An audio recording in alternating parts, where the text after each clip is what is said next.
حضرت امام محمد بن حنبل کا دربار لگا ہے. ایک خاتون پردے میں سمٹی ہوئی مسئلہ پوچھنے آئی. حضرت ایک مسئلہ پوچھنا ہے, پوچھئے.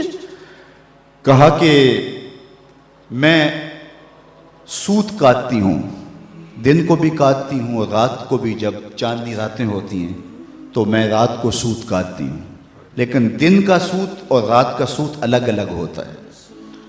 کبھی کبھی ہوتا ہے کہ بازار سے بادشاہ کی سواری گزرتی ہے اور سواری کے گزرنے کی وجہ سے ماحول میں روشنی زیادہ ہو جاتی ہے, تو اس میں جو سوت ہوتا ہے وہ کوالٹی میں بہتر ہوتا ہے, اور میں جو اس روشنی میں کاتا ہے اور جو چاند کی چاندنی میں کاتا ہے ان کو اکٹھے ملا کے فروخت کر سکتی ہوں.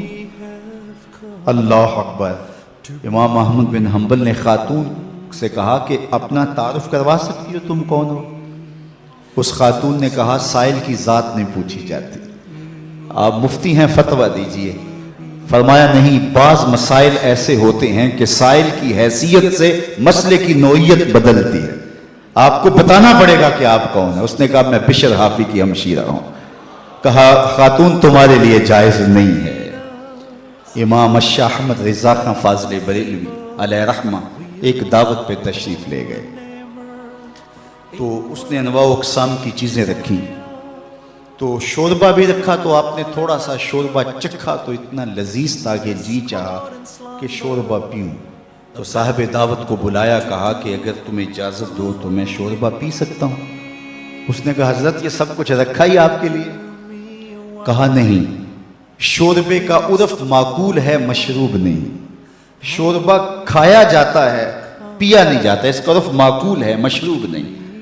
تم نے شوربہ تیار کیا ہے کھانے کے لیے, سالن کے طور پہ, اور اگر میں پی لوں اور میرے دیکھا دیکھی باقی بھی پینے لگے تو شوربہ تو ایک جھٹکا بھی نہیں لے گا اور تمہیں شرمندگی ہوگی.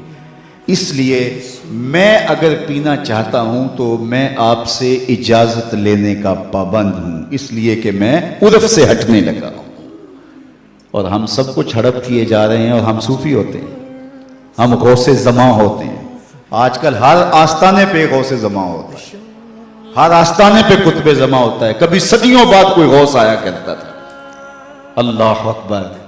کیسا طوفان بدتمیزی مچا ہوا ہے, اور کیسے القابات کی بے توقیری ہو رہی ہے. ہر لئی میں رازدار دین چھپے. اقبال نے کہا ہر کمینہ دین کا رازدان بن کے بیٹھ گیا. تو یہ ہے ہمارے بزرگوں کی احتیاطیں, یہ طریقت کا مزاج ہے. علامہ اقبال نے ایک جگہ لکھا ہے کہ جب تصوف فلسفہ بننا چاہتا ہے تو فقیر کی روح اس سے بغاوت کرتی ہے, اور اگر تصوف رہے تو کون تصوف کا ماننے والا نہیں ہوگا.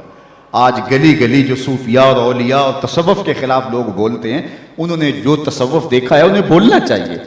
اگر حاتم السم کا تصور پیش کیا جائے, اگر احمد بن حنبل کا تصوف پیش کیا جائے, اگر اعلیٰ حضرت کا تصوف پیش کیا جائے تو وہ کہیں گے اس تصوف پہ تو ہماری جان بھی قربان.